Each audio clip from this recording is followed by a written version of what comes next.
మిత్రులకి నమస్తే. ఈ మన సనాతన ధర్మం గురించి మనం చెప్పుకుంటూ ఆహ్, ఏదో వర్ణాశ్రమ ధర్మాలు అన్నాం. వాటి గురించి ఇప్పుడు వివరంగా అర్థం చేసుకోవడానికి ప్రయత్నం చేస్తాం. మనకు మనం మనకు ఋషులిచ్చిన జ్ఞానం ఆహ్, ఒక మనిషి పుట్టినాడు అని అంటే ఏదో పుట్టినాడు అలా కాదు. మనం అర్థం చేసుకునే పద్ధతి వేరు. మనం అర్థం చేసుకునే పద్ధతి కరెక్ట్ అనేందుకు ఇక్కడ చాలా ప్రూఫ్స్ ఉన్నాయి. ఆహ్, ఓకే. నిదానంగా చూస్తూ వెళ్తాం.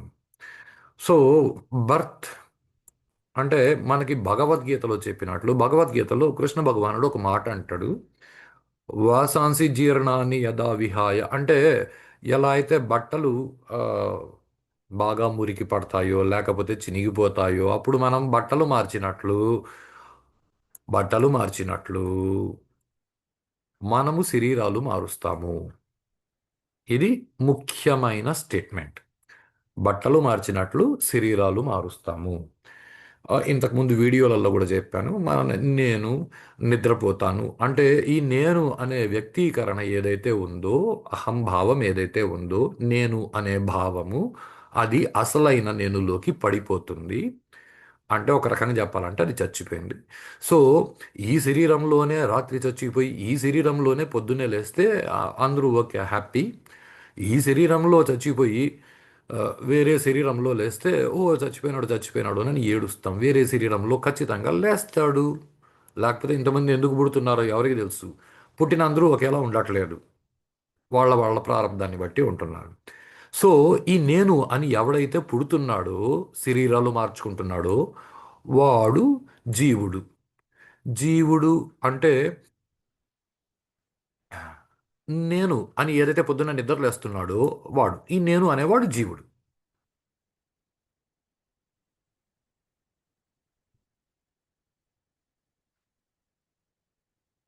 ఓ ఇది ఎక్కడికో వెళ్ళిపోయింది. ఈ నేను అనేవాడు జీవుడు.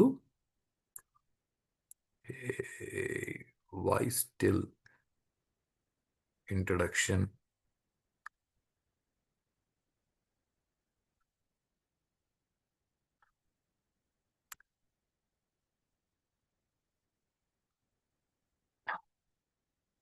ఈ జీవుడు ఎవడైతే అంటే నేను అని ఎవడైతే పుడుతున్నాడో అంటే శరీరాన్ని మార్చుకొని పుడుతున్నాడు కదా ఈ జీవుడు అంటే నేను అనేవాడు వాడికి వర్ణము లేదు. ఆ కులాన్ని పక్కకు పెట్టండి. అసలు కులం అన్న కాన్సెప్టే లేదు మనకి. కులమునంటే అది చేసే పనిని బట్టే ఉంటుంది కులం. వర్ణము లేదు. వాడికి ఆశ్రమము లేదు. అంటే వాడు ఏ ఆశ్రమంలో ఉన్నాడు జీవుడికి ఏ ఆశ్రమము ఉండదు. జీవుడు ఆడన మగన ఇది కూడా ఉండదు. చాలా బేసిక్ కాన్సెప్ట్ నిజం చెప్పాలి అంటే ఈ లింగ అన్న కాన్సెప్ట్ని పక్కకు పెట్టండి. ఎందుకంటే అది మనకి అంత సులభంగా అర్థం అవ్వదు. చివర్లో వస్తుంది. చివర్లో దాని గురించి మాట్లాడుకుందాం. ఈ పుడుతున్న జీవుడికి వర్ణము లేదు, ఆశ్రమము లేదు. సరే ఆశ్రమాన్ని పక్కకు పెట్టండి. వర్ణము లేదు అంటే ఆ జీవుడు ఎవడైతే ఉన్నాడో నేను అనేవాడు వాడు బాపనోడు కాదు, వాడు శూద్రుడు కాదు, వాడు ఏది కాదు. జీవుడు ఈజ్ ప్యూర్ కాన్షియస్నెస్ అంటే పరబ్రహ్మము అసోసియేటెడ్ విత్ ప్రారబ్ధ. ఇంతకుముందు లైఫ్ బియాండ్ డెత్ అన్న వీడియోలలో చెప్పుకున్నాం. సో మనం ముందు జన్మల్లో ఏదైతే రాసి పెట్టుకున్నామో దాన్ని అనుభవించడానికి మళ్ళీ శరీరం తీసుకుంటున్నాం. ఆ నేను అనే దానికి వర్ణము లేదు. మనం రాసి పెట్టుకున్న దాన్ని బట్టి మనము ఏదో ఒక వర్ణములో తల్లిదండ్రులకి బిడ్డలుగా పుట్టడానికి ప్రయత్నం చేసి పుడతాం. While the same consciousness without ప్రారబ్ధ అంటే ప్రారబ్ధము లేకుండా అదే చైతన్య స్వరూపము చేతన నేననే చేతన ఏదైతే ఉందో అది పరబ్రహ్మము. అంటే అది అసలైన నేను అనే వస్తువు. సో నిజం చెప్పాలి అంటే అసలైన నేను అనే వస్తువు అదే. ఆ నేను అనే వస్తువుకి మేకప్ ముందు జన్మల్లో మనం వేసిన మేకప్ ఏదైతే ఉందో ప్రారబ్ధము దానివల్ల ఆ పరబ్రహ్మము జీవుడిగా మారినాడు. పరబ్రహ్మము వేరే, జీవుడు వేరే కాదు. మేకప్ తీసేస్తే ఆడు పరబ్రహ్మం, మేకప్ వేసుకుంటే ఆడు జీవుడు. The traditional Advaita yoga Sadhana traditions అంటే మనకి రకరకాల సాంప్రదాయాలు ఉన్నాయి. వాటిలో అద్వైత యోగము అని ఒక సాధన ఉంది. ఆ సాధన యొక్క సాంప్రదాయాలలో అంటే ఇది మనకి వేదంలో దొరకదు ఈ పదము. అద్వైత సాధన సాంప్రదాయంలో అంటే ఉపనిషత్తులలో ఎక్కడైనా దొరకవచ్చు మనకి. దానిలో ఏం చెప్తారు అంటే పూజ చేసేటప్పుడు అంతెందుకు శివాలయానికి వెళ్ళి మీరు పూజ చేయించారనుకోండి, శివాలయంలో పూజ చేసేటప్పుడు నా రుద్రో రుద్రమర్చయేత్ అని చెప్పి అంటే రుద్రుడు కాని వాడు రుద్రుడిని పూజించలేడు. అంటే నువ్వు శివ పూజ చేయాలంటే నువ్వు శివుడు అయితే కానీ పూజ చేయలేవు. నువ్వు శివుడు కావాలి అంటే నువ్వు జీవుడిగా ఆగిపోతే నువ్వు శివుడు కాదు. నువ్వు శివుడు కావాలి అంటే యోగ శాస్త్రంలో చెప్పినట్లు యోగాశ్చిత్తవృత్తి నిరోధ, చిత్తవృత్తుల్ని నువ్వు ఆపేస్తే అప్పుడు నువ్వు జీవుడు కాదు, నువ్వు పరబ్రహ్మం. అక్కడ జీవో దేవ సనాతన అనే మంత్రం ఒకటి వస్తుంది. ఆ మంత్రము అది సాధనలో అది నేర్పుతారు. మనకి ఇంగ్లీష్లో కూడా ఏదో దేవుడు అని అంటే డెమి గాడ్ అంటే చిన్న దేవుడు, సపోర్టింగ్ దేవుడు అనే పనికిమాలిన పదాలు అవన్నీ పక్కకు పెట్టండి, మనకు అవసరం లేదు. ద టర్మ్ దేవ అంటే అర్థం ఏమేనంటే ద్యోతనాథ్ ఇది దేవ అంటే వెలిగించువాడు దేవుడు. పదాన్ని కొంచెం జాగ్రత్తగా పట్టుకోండి. అంటే ఇప్పుడు పరబ్రహ్మం అంటూ ఒకడున్నాడు అంటే అందరి లోపల నేను నేను నేను అనే కామన్ వస్తువు ఒకటి ఉంది. కరెంట్ అనేసి ఒకటి ఉంది. ఆ కరెంట్ అనేది బల్బులోకి పోతే బల్బుని వెలిగిస్తుంది. కరెంటు లేకపోతే బల్బు ఉండి ఉపయోగం లేదు. బల్బుని పేపర్ వెయిట్గా వాడొచ్చు. ఫ్యాన్ అని ఒక వస్తువు ఉంది. ఆ గాలి కావాలంటే మనం కర్రతో రెక్కల్ని తిప్పుకుంటే కూడా గాలి వస్తుంది. కానీ మనం స్విచ్ ఆన్ చేస్తాం. ఆ కరెంట్ అనేది ఫ్యాన్లోకి పోయి ఆ, వెలగదు. ఇది కాస్త జాగ్రత్తగా ఆలోచించండి. కరెంట్ అనేది ఫ్యాన్లోకి పోయి ఫ్యాన్ని తిప్పుతుంది. అంటే ఇప్పుడు ఆ కరెంట్ అనేది ఒక్కొక్క వస్తువులో ఒక్కొక్కలా పని చేస్తుంది. అలా ఆ పరబ్రహ్మము విత్ ప్రారబ్ధము శరీరంలోకి దూరి ప్రారబ్ధవశాన అంటే ప్రారబ్ధం ఎవరిది అంటే ఏదో మనం ఈ జన్మలో ఎలా అయితే నేను అలా అయితే బాగుండు అనే కోరిక పెట్టుకున్నామో అలా ముందు జన్మల్లో నేను ఇలా చేస్తే బాగుండు అన్న కోరిక పెట్టుకున్నాం. ముందు జన్మ అంటే ఈ బట్టలకు ముందు బట్టలు, ఈ శరీరానికి ముందు శరీరంలో. అంటే నిజంగా అట్లా ఉంటుందా సార్ అంటే అది భారతదేశంలో ఋషులు, భారతదేశంలో చాలామంది మామూలు జనాలు నాలాంటి వాళ్ళు కూడా అని నేను కూడా మామూలు జనాన్ని మీలాంటి వాడిని, మామూలు జనాలు కూడా ఆ, దీన్ని అనుభవించిన వాళ్ళు ఉన్నారు. ముందు జన్మలో చేసుకున్నాం దాన్ని బట్టి ఇలా పుట్టామని. లేదు అంటే నిజంగా ముందు జన్మ ఉందా అని గురువులను ఆశ్రయించి సాధనాపూర్వకంగా తెలుసుకోవచ్చు. ఇది ఒక పద్ధతి. నేను ఇలాగే చెయ్యండి అని నేను అనట్లేదు. నేను ఒక సింపుల్ పద్ధతి చెప్తాను. ఈరోజు ఈ క్షణంలో మీ ఊర్లో ఉన్న హాస్పిటల్ అన్నీ తిరిగేయండి. మీ హాస్పిటల్ అన్నింటిలోనూ అందరూ పుట్టింటారు. కనీసం అంటే నాకు తెలిసి ప్రతి ఊర్లోనూ ఓ సిటీ అయితే కనీసం అంటే 70-80 మంది పుట్టుంటారు. ఏదో చిన్నపాటి టౌన్షిప్ అయితే కనీసం అంటే ఒక 7-8 డెలివరీస్ జరిగి ఉంటాయి. ఒక డెలివరీ జరిగిన బెడ్ ఏమో ఆ, ఏసీ బెడ్రూమ్లో పుట్టుంటాడు. ఇంకొకడేమో జనరల్ వార్డులో పుట్టుంటాడు. ఇంకొకడు హాస్పిటల్ ముందర గేట్ దగ్గర స్టెప్స్ మీద ఆవిడ తల్లి నడవలేక పడిపోతే అక్కడ పుట్టుంటాడు. ఇంకొకడు ఒక్కలతో పుట్టుండొచ్చు, ఇంకొకడు ఒక్కనితో పుట్టుండొచ్చు. మరి వాళ్ళందరూ అలా ఎందుకు పుట్టారండి? అందరూ ఆ టైంలో పుట్టిన వాళ్ళందరూ ఒకేలా పుట్టొచ్చు కదా. అంటే నిజం చెప్పాలంటే గరుడ పురాణం ఒక మాట చెప్తుందండి. Life beyond death paper explanation ఇచ్చినప్పుడు చెప్పాను. ఆ, మనం పిండ ప్రదానం చేయాలని. అక్కడ ఎక్కువ విషయాలు చెప్పలేదు. ఎందుకంటే కొన్ని విషయాలు గురుముఖత తెలుసుకోవాలి కాబట్టి వాటిని ప్రూఫ్లు కింద అవసరం లేదు. పిండ ప్రదానం చేసేటప్పుడు మొదట 12 రోజులు సంస్కారం జరుగుతుందండి. 12 రోజుల తర్వాత ఏదో బ్రాహ్మణులు అయితే ఆ, ఒకలా చేస్తారు, వాళ్ళ సాంప్రదాయం వేరు. శూద్రులు ఒకలా చేస్తారు, వాళ్ళ సాంప్రదాయం వేరు. కానీ అందరూ చేస్తారు. ఏదో మాకు మైల తీరిపోతుందండి ఈ రోజుకి మేము పోయి పాలు పోసేసి వచ్చినాము అని అంటారు. ఆ పాలు పోయడానికంటే ముందు ప్రతిరోజు ఒక్కొక్క కార్యక్రమం జరుగుతుందండి. నిజం చెప్పాలి అంటే అన్ని కార్యక్రమాలు 9వ రోజు ఒకటో రోజు చేసేస్తారు. ఆ కార్యక్రమాలు చేసేటప్పుడు అది చేయలేదనుకోండి, లేదా అవి చేసేటప్పుడు శ్రద్ధ పెట్టి చేయలేదనుకోండి, ఆ 9 రోజుల కార్యక్రమాల్లో ఏం జరుగుతుందంటే ఈ జీవుడు ఎవడైతే వాసాంసి జీర్ణాన్ని ఈ శరీరం పని అయిపోయింది అని వదిలేసి వేరే శరీరం వెతుక్కోవడానికి మధ్యకాలములో ఆ జీవుడు ప్రయాణం సాగుతుందండి. అతను స్వర్గానికో నరకానికో ఎక్కడికో పోతాడు. నిజంగా అవన్నీ ఉన్నాయంటే ఉన్నాయి. ఉన్నాయి. కావాలంటే ఎళ్లి చూడండి. వచ్చి చెప్పండి. ఇంతకంటే నేను గట్టిగా చెప్పడానికి లేదు. నేను కాదు, ఎవరు చెప్పరు. ఆ! నిజంగా మీకు కావాలనంటే ఎవరైనా మంచి గురువుని పట్టుకొని సాధన చేయండి. ఆళ్ళు మీరు అలా శరీరంలో ఉండంగా శరీరాన్ని పక్కన వదిలేసి యోగ నిద్ర స్థాయిలో జీవుడు శరీరంలోంచి బయటికొచ్చి స్వర్గానికి, నరకానికి వెళ్ళి చూసి రావచ్చండి. అది ఏం పెద్ద కష్టమైన పని కాదు. మీరు గురువుని పట్టుకోండి. గురువు మీకు ఆ సాధన నేర్పుతుడు. అంతేగాని ఏదో సినిమాలో చూపించినట్లు మేము చూసేస్తాం. మాకలా చూపిస్తేనే మేము నమ్ముతామంటే అమీబాను చూసి నమ్మినావా? అవసరం లేదు. అదేదో సినిమాలో బ్రహ్మానందం చెప్పినట్లు లాగిపెట్టి చంప మీద పట్టని కొట్టి నొప్పేసింది అంటే చూపి. నీ నొప్పిని చూడలేవు, నువ్వు నరకాన్ని ఏం చూస్తావు? ఒప్పేసుకో. అంతకంటే వేరే దారి లేదు. లేదా సాధన చేసి చూసుకో. Last option. చా చచ్చిపోయిన తర్వాత ఎలాగో పోతావు చూస్తావు. చచ్చిపోవడం అంటే ఇక్కడ ఏదో ఇది తిట్టు కాదండోయ్. అనుభవం కోసం ఎళ్ళు. చూసి మళ్ళీ ఇంకో శరీరంలో లేచి ఆ శరీరంలో మళ్ళీ ఇదొక పెద్ద ప్రాబ్లం. నేనైతే స్టూడెంట్స్తో చెప్తాను రే చదువు నచ్చలేదు అంటే వదిలే ఏదో వ్యాపారం చేయి బతుకు మనిషిలాగా సంతోషంగా. మళ్ళీ చచ్చినావు అనుకో మళ్ళీ ఎల్కేజీ నుంచి చదవాల్సి ఉంటుంది. ఎల్కేజీ యూకేజీ ఒకటో క్లాస్ రెండో క్లాస్ ఇవన్నీ కాదు. సో ద్యోతనాత్ ఇది దేవహ అంటే ఇప్పుడు ఈ శరీరంలోంచి నువ్వు వెళ్ళిపోయినావు అనుకో. ఇది మీరు చూసుంటారు. ఏదో మా నాన్నమ్మ, మా అమ్మమ్మ లేకపోతే వాళ్ళ పెద్దలు అదృష్టవంతులైతే నానమ్మ, అమ్మమ్మ ఇంకా బతికే ఉంటారు. వాళ్ళని చూసి మీరు హాయిగా వాళ్ళని గౌరవించి వాళ్ళ నుంచి చాలా విషయాలు తెలుసుకోవచ్చు. వాళ్ళకంటే పూర్వీకులు, వాళ్ళ అమ్మా నాన్న వాళ్ళు ఉండరు. మీ ముందే చాలామంది శరీరం వదిలేసిపోయిన వాళ్ళు ఉంటారు. ఎవడైనా శరీరం వదిలేసిపోతే ఎత్తుకెళ్ళడానికి నలుగురు కావాల్సి వస్తుంది. ఒకడో ఇద్దరో ఎత్తలేరండి.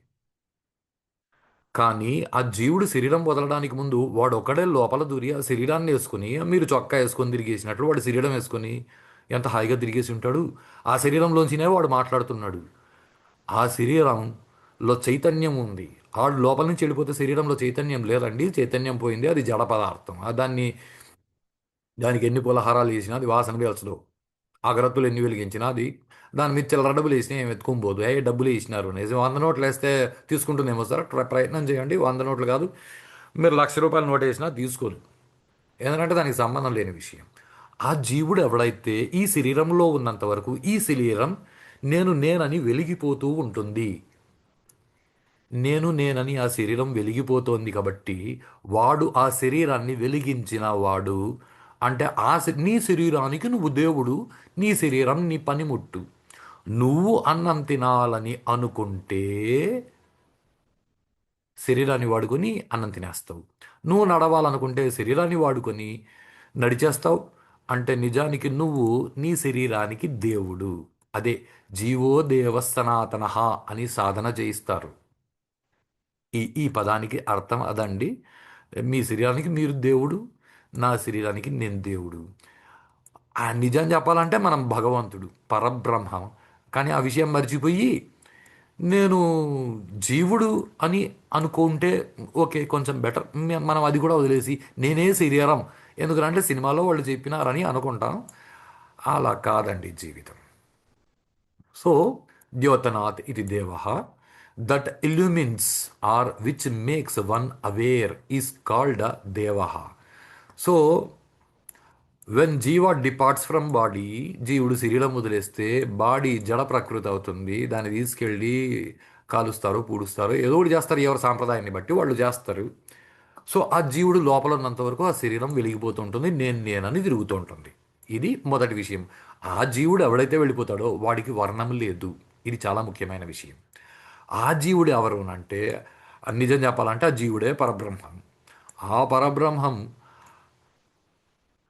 ముందు జన్మలో కూడా అదే పరబ్రహ్మం కొన్ని తన పైన వైబ్రేషన్స్ అంటే ప్రారబ్ధవశాన ఇంతకుముందు ఏదోగా జన్మించి ఇంకా ఏవేవో కోరికలన్నీ కోరుకొని కొన్ని కోరికలు తీర్చుకొని బాగా డబ్బు సంపాదించాలని ఒక కోరిక పెట్టుకొని లేదా నేను చాలా గొప్ప పేరు ప్రఖ్యాతులు సంపాదించాలన్న కోరిక ఇలాంటి కోరికలతో ఆ జీవుడు శరీరం వదిలేస్తే అవన్నీ అతని పూర్వజన్మ సంస్కారాలు. ఈ సంస్కారాలని బేస్ చేసుకుని, ఇది చాలా ఇంపార్టెంట్ స్టేట్మెంట్. ఈ సంస్కారాలని బేస్ చేసుకుని ఆ జీవుడు ఆ సంస్కారాలని, ఆ ప్రారంధాన్ని ఫుల్ఫిల్ చేసుకోవడానికి ఎక్కడ పుడితే బాగుంటుందో అక్కడ తనే సెలెక్ట్ చేసుకొని, ఇది చాలా important statement. In accordance with this, with with his own choice, ప్రకృతి వాడికి అలాంటి శరీరం ఇస్తుంది. ఇక్కడ నేను ఒక రెండు మూడు విషయాలు కలపబోతున్నాను, చాలా జాగ్రత్తగా గమనించండి. అంటే నువ్వు కోరుకున్న దాన్ని బట్టి నువ్వు అలాంటి కుటుంబంలో శరీరాన్ని తీసుకుంటావు.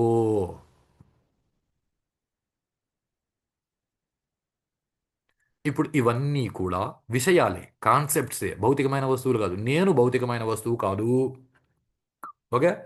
నేను కోరుకున్న కోరికలు భౌతికమైన వస్తువులు. కోరిక, మీ మనసులో ఏదైతే కోరిక ఉందో అది భౌతికమైన వస్తువు కాదు, అది విషయం. మీ మనసులో ఆలోచన ఏదైతే తిరుగుతోందో అది భౌతికమైన విషయం కాదు. దెబ్బ తగిలితే నొప్పి భౌతికమైన విషయం కాదు. అవన్నీ కాన్సెప్ట్స్, విషయాలు. అవన్నీ భౌతికమైన వస్తువులు కాదు. కాబట్టి based on the choice of jiva, ప్రకృతి వాణ్ణి ఒక పర్టికులర్ స్పెసిఫిక్ లొకేషన్లో, ఓకేరా నువ్వు ఇక్కడ నీకు కావలసిన పనులు చేయడానికి అనుకూలమైన కుటుంబంలో నువ్వు జన్మించు అని ఆ జీవుడిని ఆ కుటుంబం వైపు తీసుకెళ్తుంది ప్రకృతి. ఇప్పుడు చాలా జాగ్రత్తగా గమనించండి.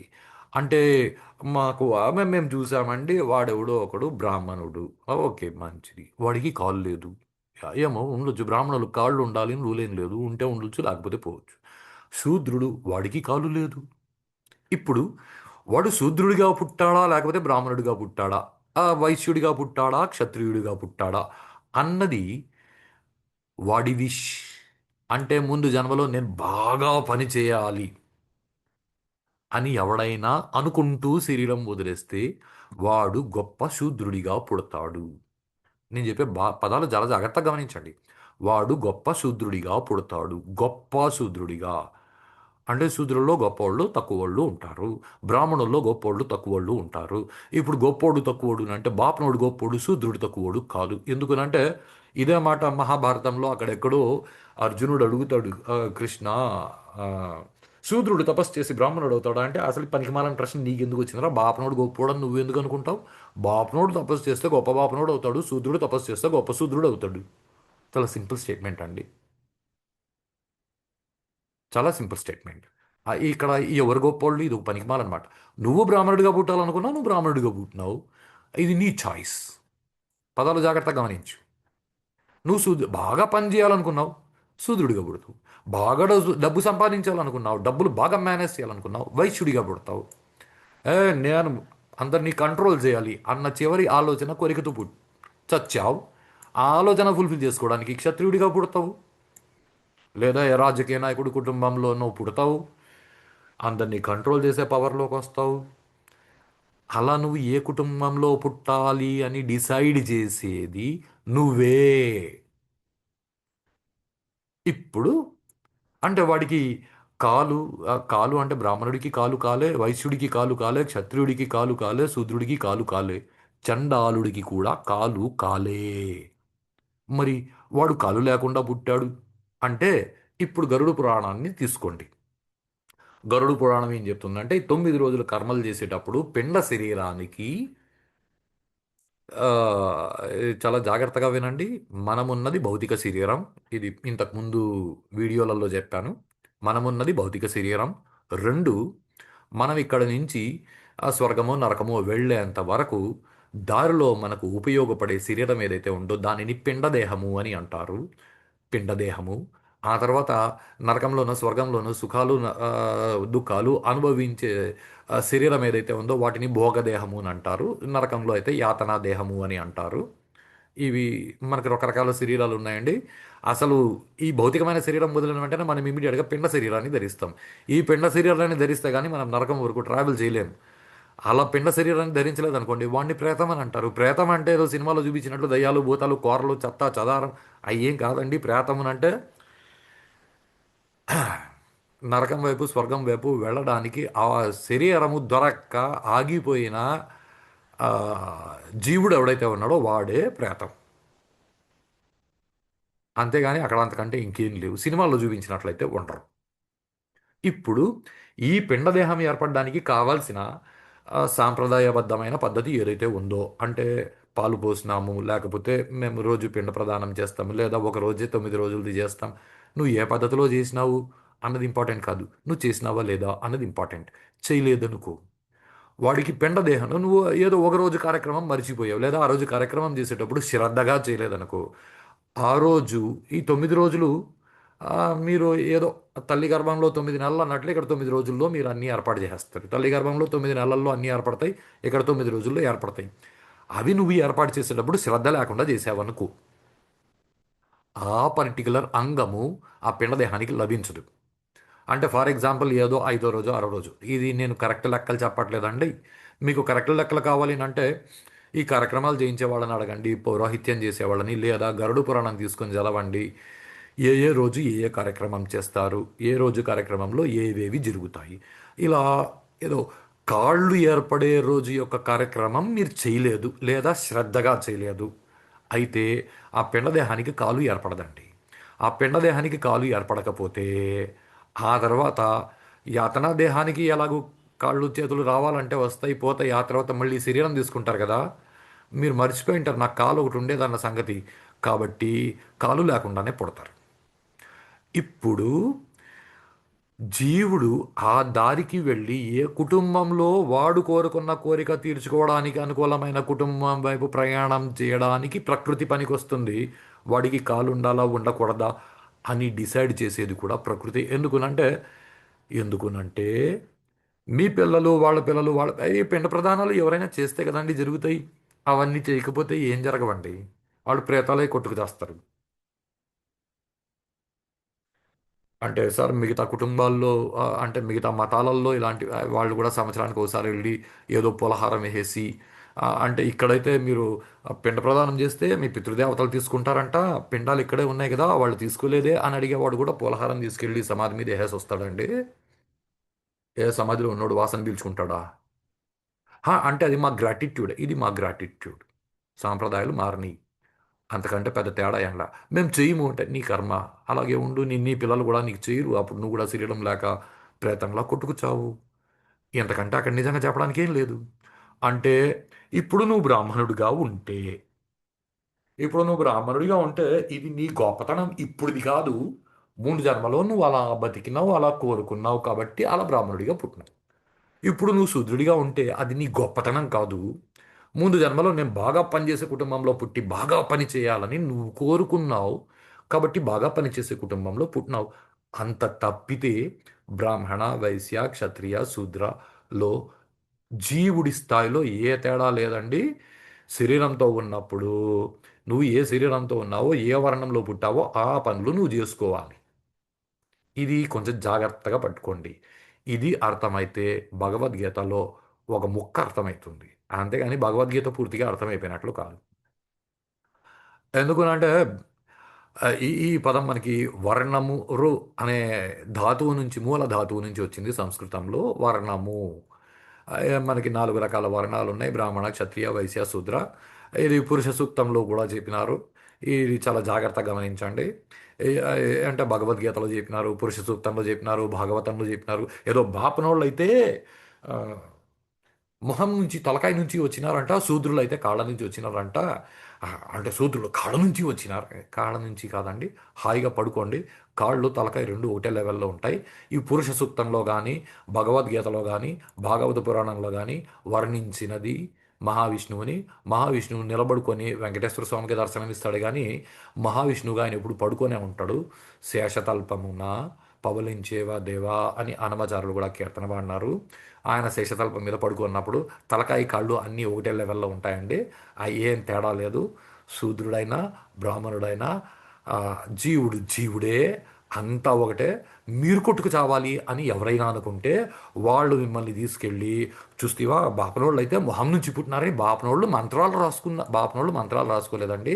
మా కర్మ బాపనోళ్ళు వాళ్ళు సక్రమంగా బతకట్లేదు, వాళ్ళు సక్రమంగా బతుకుంటే భారతదేశం ఇలా ఉండేది కాదు. నిజంగా భారతదేశాన్ని చెడగొట్టింది బాపనోళ్ళు, వైశ్యులు, క్షత్రియులు, శూద్రుల వల్ల భారతదేశానికి ఏ నష్టం రాలేదండి. ఇప్పుడు ఏదైనా నష్టం జరుగుతుంటే అది శూద్రుల వల్ల వస్తే వస్తే రావచ్చు కాక. ఎందుకంటే ఇప్పుడు అందరూ దాదాపుగా ఒకేలా డబ్బులు వెనకాల పరిగెత్తి చేస్తామంటారు తప్ప విషయాలు ఎవరు అర్థం చేసుకోరు, మనుషుల్లాగా ఎవరు బతకట్లేదు, అంతే తేడా. ఈ రోజుకి ఇది చాలండి. ఇక్కడ ఈ ఎందుకనంటే ఇది మనం కొంచెం ఎక్కువ ఆలోచించి మాట్లాడుకోవాల్సిన విషయం. ఎందుకంటే ఇక్కడ భగవద్గీత స్టేట్మెంట్ని బేస్ చేసుకొని అందరూ మనకి ఒకే తప్పు అర్థం వచ్చేలా మాట్లాడతారు. ఆ తప్పు అర్థం వచ్చేలా ఉండకూడదని ఈ ఒక్క తప్పుడు అర్థం కోసం మాత్రమే ఈ పేపర్ రాశాను. ఎలాగో ఒక విషయం గురించి రాస్తున్నాను కదా అని దీనిలో ఆ, వర్ణ ధర్మాలతో పాటు ఆశ్రమ ధర్మాలు ఎందుకున్నాయి, ఎలా పనికొస్తాయి అని ఎలాగో ఇలా రాస్తున్నాను కదా. ఎవరైనా కర్మకాలి, ఆ, మగాడు ఆడది అనే విషయాల గురించి ఎవరైనా ఆలోచిస్తారేమో, అలా ఆలోచించే వాళ్ళ కోసం పనికొస్తుందని కొద్దిగా స్త్రీ పురుష భేదం గురించి కూడా రాశాను. ఈ రోజుకి ఇది చాలండి. రేపటి వీడియోలో మళ్ళీ ఈ గుణకర్మ గురించి భగవద్గీతలో ఈ కృష్ణుడు యాక్చువల్గా ఏం చెప్పినాడు, మనం యాక్చువల్గా ఎలా తప్పుగా అర్థం చేసుకుంటామన్న విషయాలని డిస్కస్ చేస్తామండి.